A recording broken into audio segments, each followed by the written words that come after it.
Welcome to Hardin Local election coverage. My name is Phil Tall, and today is a standalone interview. It's our 24th or 25th candidate interview before the May 19th primary. I'm joined by Vincent Thompson, a farmer from right here in the Elizabethtown area who's running in the Democratic primary for United States Senate. This is the first time this seat's been open since 1984. Mitch McConnell won that seat in 1984 and has held it until his retirement, which is coming now. Big thank you up front to our two sponsors who have backed every one of our election interviews this cycle, the Plumbing Doctor and Omni Design Group, both Hardin County businesses. More on both of them in a few minutes. Vincent, thanks for being here. Every candidate in your race gets the same questions, same order, same time. You ready to dig in?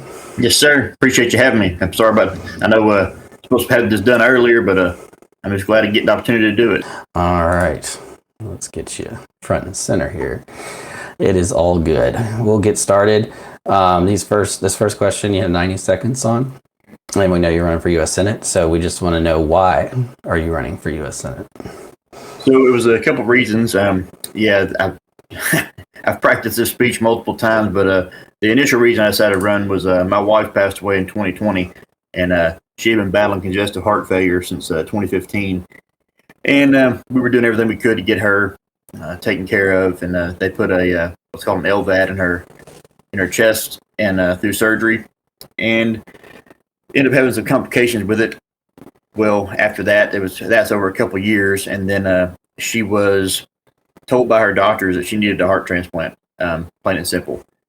So they recommended Vanderbilt. Well, insurance decided that was about the time they were really starting to get their footing under them, and they were able to dictate the care that she was getting rather than the doctors. She went to UK, which was a state hospital, because that was required of the insurance. And then that was, of course, January 2020. And then March 2020 happened, and everything just kind of went to chaos, not just with her situation, but the world. And then she ended up passing October 11th after just a brutal struggle. So I pretty much hold insurance as a primary responsibility for, the reason she was there. My goal is to get insurance out of healthcare. That should be between the doctor or the nurse, the healthcare professional, and the patient, full stop. Insurance is just supposed to be there to be the buffer and be the payer, and everybody's paying for insurance, so they shouldn't have the kind of control they have over it. And how much more time have I got? That's time right there. Okay, good deal. That's the main reason. All right. Well, the next question you have another 90 seconds for, and it kind of ties into it. And it's 4 stories. So what happened in your life that led you to run? So, you have another 90 seconds to continue if you want to finish that up. So in the previous story, that's kind of what led me to this position, but also, so I'm the chairman of the Hardin County Conservation District. That organization was established after the Dust Bowl across the nation to make sure that we didn't have the same problems coming about, that we were maintaining soil integrity and water integrity. So I've served in that position for right at 15 years, I think, chairman of the board since for about 12 years now, 13 years. And anyway, I got involved at the state level. I got elected as the Area 3 representative, and then the state level had me get involved with the national level in a program called NGLI, Next Generation Leadership Institute. It's this pin right here. And we spent 2024 traveling around the U.S., but 2 main visits were going to D.C. Both times I went to D.C., I was a member of a cohort of 5 people. We all met with our senators and representatives, and I met with 8 senators, but 2 of them weren't mine. And I gave them the benefit of the doubt in March, but then we went back in September. Same thing happened, and we were trying to lobby for, there was already $45 billion that was allocated under the IRA bill for agriculture and conservation. We just wanted to make sure that money stayed there, but it was going into the new farm bill. And of course, the farm bill still hadn't coalesced, and I felt like $45 billion was worth a 2-minute conversation, and it just didn't happen that way. So I decided when I learned Mr. McConnell was retiring that I was gonna run for the position, and my door would definitely be open to people that were trying to get something accomplished, especially from a local level. All right. That's interesting. What in your background most prepares you to run or to be a senator? So, like I said, I've got the political experience from the Hardin County Conservation District. That's an elected position, and I've been through the process. I know the details of an election, but I also understand the intricacies of lobbying and the importance of being able to get to the positions and the issues before the important people. My history in politics, starts young. I was in 4-H and FFA. I was I had the position in the elected part of livestock club and FFA. I was even though I was weighed in the list, I was still the historian of the organization, and that's where I really cut my teeth with parliamentary procedure and making sure that people had an equal voice and make sure that we kept issues front and center and trying to get that stuff accomplished. And it's just carried over into my daily life ever since. So that's my history with politics. It's kind of a long and winding road, but I've definitely dealt with state legislatures and federal legislatures. If voters only remember one thing about why they should vote for you, what is it? The fact that I have put in the work. I've visited, as of right now, I think 83 counties across the state. All I've done is drive and go to events, and I've made sure to be definitely a boots on the ground, grassroots candidate. I've not really garnered a lot of campaign finances. I have had some donors, but it's never been anything above the legal limits, and it's all been pretty much me putting forth my learned experience and traveling across the state and talking to people. I've met thousands of people who have never been in contact with a candidate before, and it's just like, especially the Democrat. Like, I don't understand why we're not putting ourselves out there with the constituents that we're trying to garner support from. Why am I the first one that they've been in? I was down at the corner of Kentucky, like down in the western part. It's Kentucky Island, where you can only access it by going through Tennessee. And I was down there, and some of the people that I was talking to, there's very few families, but they were like, it's been 15, 20 plus years since a candidate has even bothered to visit them. I was like, that's just not acceptable. Like, that's not what I'm running on. I know the details of getting to it. I've got to get out there, and I've done the work. I hope that 82 counties will be enough to secure me at least the primary, because if I get through the primary, then I visit every single one of the 120 counties again. Okay. Quick break. Today's election coverage is brought to you by The Plumbing Doctor, a family-owned Hardin County plumbing company run by Glenn and Tracy Downs right here in Elizabethtown. Over 20 years serving E-Town, Radcliffe, Fort Knox, and Hodgenville. They're fully licensed and insured, 24/7 emergency service, and 10% labor discount for military, first responders, and seniors. Look, showing up to vote on May 19th in the primary is one way to take care of your community. Another is calling your neighbors when your water heater goes out. When your pipes go, call local, call 765-PLUM. That's 765-PLUM. The Plumbing Doctor, experienced, reliable, and affordable. All right, let's say you do, Vincent, get back in. Say you do win during the first 90 days. What's the first concrete thing you do in office? Well, so the main thing is securing the proper team to put the issues forth, because it takes a lot of work to get any bill even remotely ready to go before the Senate.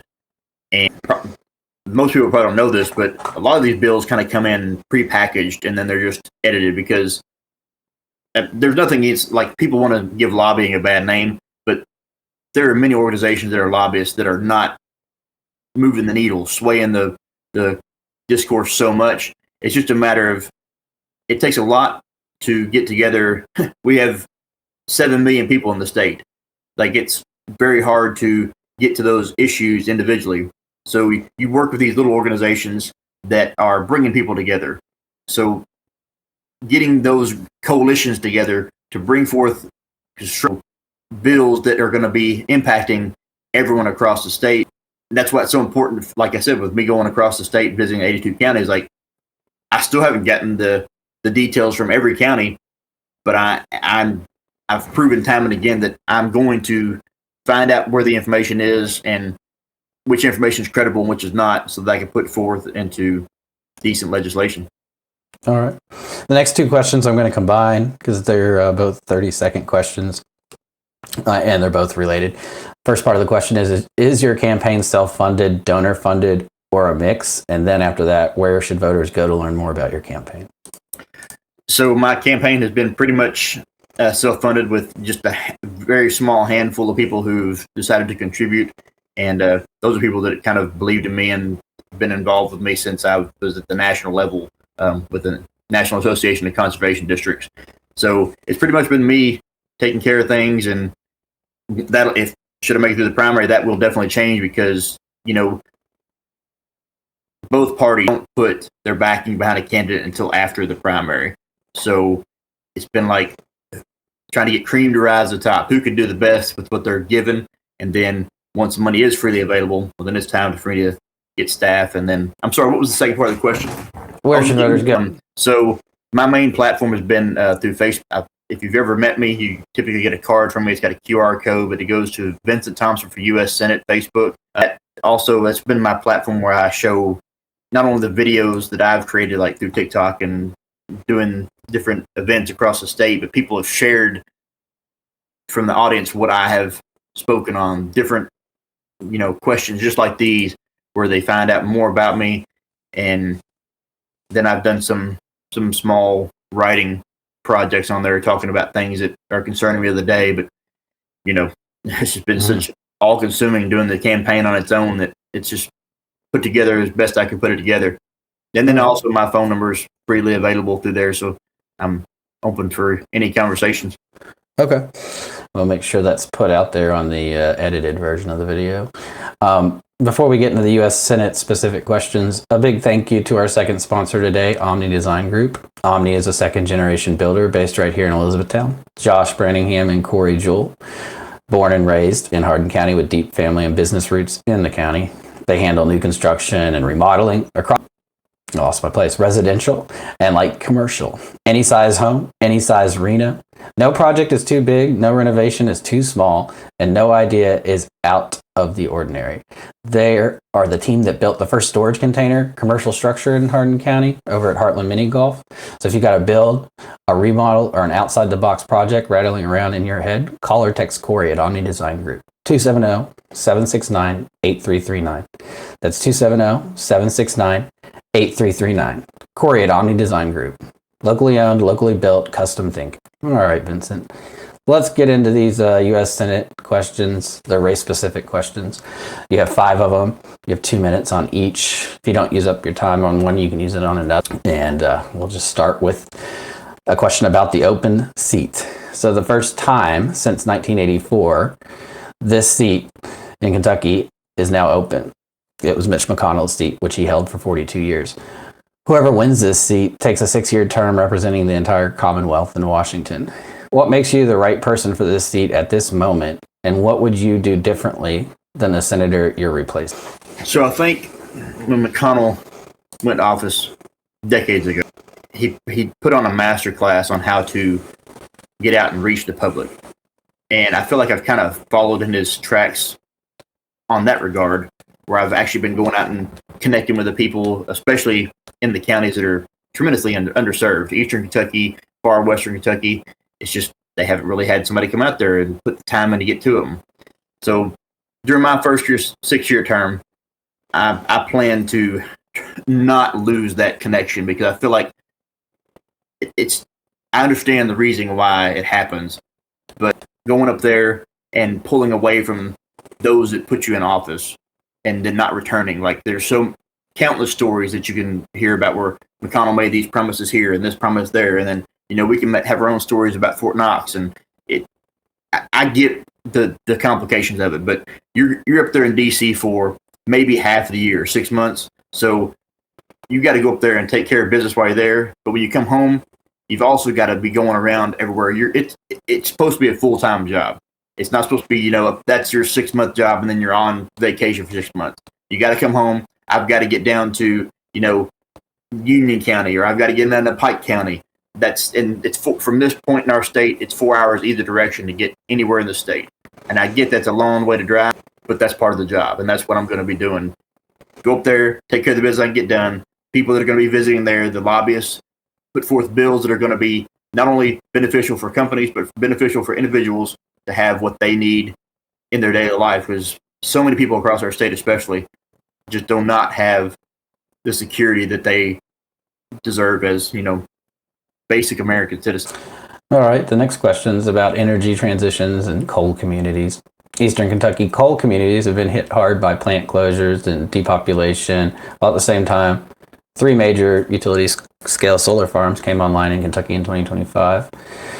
As a U.S. Senator, how do you think federal policy should balance support for coal workers and the communities they built with the energy transition that's already happening on the ground in Kentucky?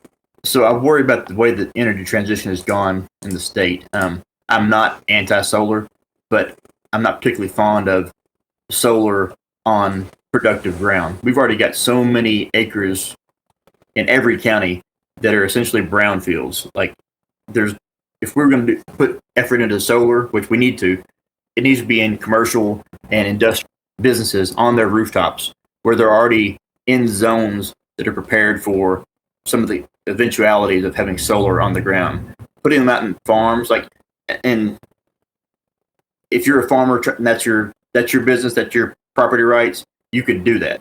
But there's better ways to be doing it in places where it's going to be, more secure, less runoff, those kind of things.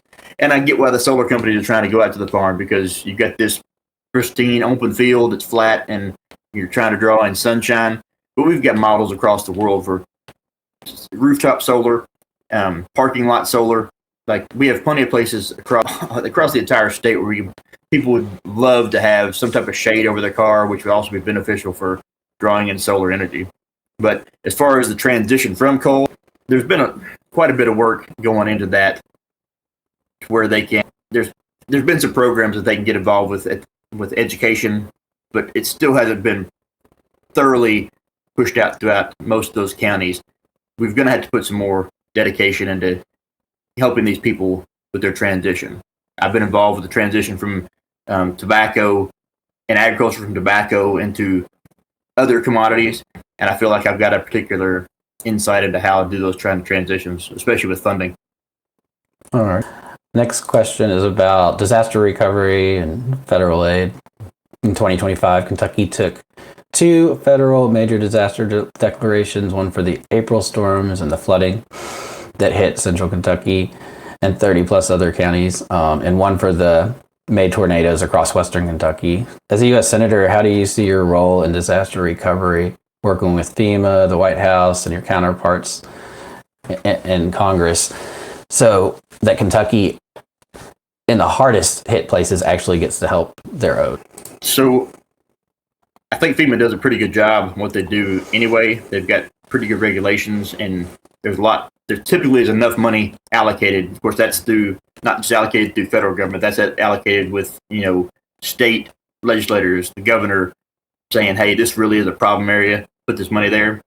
But I'm fully in support of maintaining the funding, or even increasing the funding that goes into those areas, because I've personally seen what the effects can be. Going down through eastern Kentucky, I remember way back when we had the floods down there years ago, and like Letcher County, and it was just devastating. These houses that were down in the bottom, the hollers, and my work through Conservation District, especially through the NRCS, National Resources Conservation Service, they have put forth a buyback program for these at-risk properties and getting these people home, or money for their homes, so that they can rebuild in higher places. And while not having a direct link with that, I have worked with the organizations to get those kind of things accomplished. And I feel, totally qualified to continue that same work with FEMA and other organizations, other philanthropists. Okay. The next question is about Fort Knox and the military. Fort Knox is the largest employer in our region. It sits right in Hardin County's backyard, headquarters for Army Human Resource Command, and one of the places that shapes Kentucky's economy every day. Federal military spending, installation infrastructure, and support for military families all run through Washington. What's your approach to making sure Fort Knox and the families stationed there stay supported in the federal budget process? So I feel Fort Knox we're extremely fortunate to have that in our area. Like you said, it brings so many jobs, so much income, so much revenue potential. but they were given a disservice the last time around when they moved the tank division out of there. I'm happy that we've got the HRC, like that's running a lot of, standardized jobs, but that same fluidity that was once there had the garrisoned posts, the ones that were coming in and out, the trainings, all that kind of stuff. I've noticed an impact with that. And it's going to take somebody that's familiar with the area, familiar with what the needs are, but also familiar with the military transitioning, because we're slowly transitioning away from boots on the ground military. It's becoming more and more, computer based, and we're probably going to be seeing AI based military operations in the very near future. So we've got to make sure that we have those jobs secured here. And luckily, they did the investment with the HRC, where we have the companies, the contractors that are doing a lot of this work. A lot of these computer contractors, I've got family that's done it, and just keep that stuff, keep that funding there. It's a very centralized location in the country, kind of fairly easy to get to all points through, air traffic and things like that. So I'll continue to do what I feel like works, and I'm always open to suggestion from people that are directly impacted by that. Like I've done with the race, is like you got to get to the people that it's affecting the most to learn what can be done better and what needs to stay the same and what needs to be gotten rid of. All right, we're down to the last question. So the way that I've been doing this is I ask the last question, and you have 2 minutes to answer it, and then after that I'll close us out for my part. But then I'm going to kick it back to you for a 90-second elevator pitch why people should vote for you. And then once we're done, I'll end the live stream and just stay on it until we talk after it's over for a second. All right, so here we go. Sounds good. Last question is about working across the aisle. The U.S. Senate is a 100-member body where almost nothing passes without 60 votes. How do you build working relationships across the aisle? And also with Kentucky's other senator, Rand Paul, whose approach may be different from yours, especially when you disagree on substance or policy. So I feel like I thrive in this atmosphere. I've grown up, I'm a Democrat, but I have worked with countless Republicans across, not only through conservation, but through many other avenues throughout the county, getting things that are important to Hardin County. You have to be able to work across the aisle. That's just, I've spoken on this multiple times, especially when I'm in all Democratic places. Like, how can you work with somebody that when you are diametrically opposed on this one issue? It's like that you have to focus on what you have in common. That's been my entire theme going across the state. I've not been trying to be antagonistic and bringing these hot button issues. My issues are healthcare without insurance involvement, which everybody's had a story about that, and taking care of our water and soil, which we all know we have to have clean water and food to survive, and then taking care of special needs children and special needs adults, because we are all seeing the result of these lacking programs, putting children into the world that aren't really equipped to deal with the society we're presenting with them. So those are my 3 main points that I've been running on, and I feel like they impact every single one of Kentucky. Vincent, thank you for your time and for coming back after the tech trouble we hit last a couple weeks ago whenever we tried this the first time. Really appreciate you sitting down with us. For viewers, if you missed where Vincent said voters can learn more, he said his Facebook page, but we'll drop that in the comments after the stream ends, and also we'll put out an edited version of this that'll be on our website that will also have how you can learn more about his campaign. One final thank you to today's sponsors, the Plumbing Doctor at 765 Plum for 24/7 Hardin County Plumbing, and Omni Design Group. Call or text Corey at Omni Design Group 270-769-8339 for your next build, remodel, or custom project. This interview will stay archived on Facebook for 30 days. They delete it after that, and the YouTube channel will also keep the live stream archived. But we'll put out an edited video, so you can share this live stream, or you can wait for the edited version and share that. So anyway, I had some wrong the here. The Hardin County primary is Tuesday, May 19th. So find your polling place at elect.ky.gov. And we'll be back tomorrow with a couple of other election interviews. One will be Daniel Cameron, who's running for U.S. Senate, and the other is Rochelle. Let me find that so I mention it 100% properly here. Should have had it written down already. Rochelle Fraser, who's a candidate for state representative in the District 27. That one will be at noon tomorrow, and the Daniel Cameron one will be at 7 p.m. All right, Vincent, you got 90 seconds to give everybody your best elevator pitch or why they should vote for you. Well, hi, my name is Vincent Thompson. I'm running for U.S. Senate. My platform has been labeled as Kentucky Distilled Solutions for a Stronger America.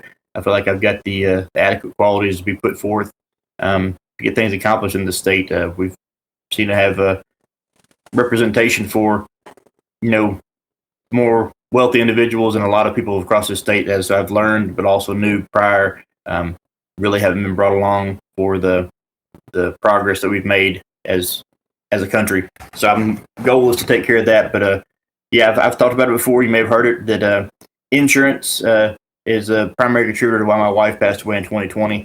I feel like they don't need the authority that they have with healthcare professionals to dictate the healthcare that they're going to be doling out. It should be the doctors prescribing that. Insurance is just supposed to be reimbursing it. And then, I've worked with the Hardin County Conservation District, Kentucky Association of Conservation Districts, and National Association.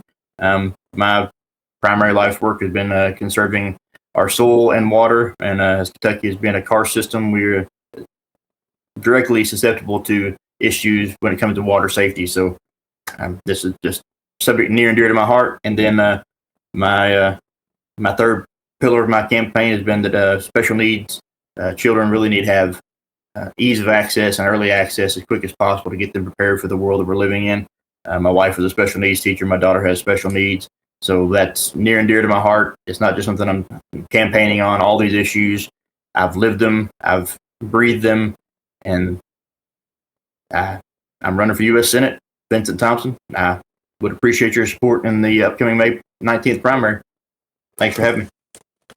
All right, Vincent, stay around after we get off here for a second. I wish you the best of luck on May 19th.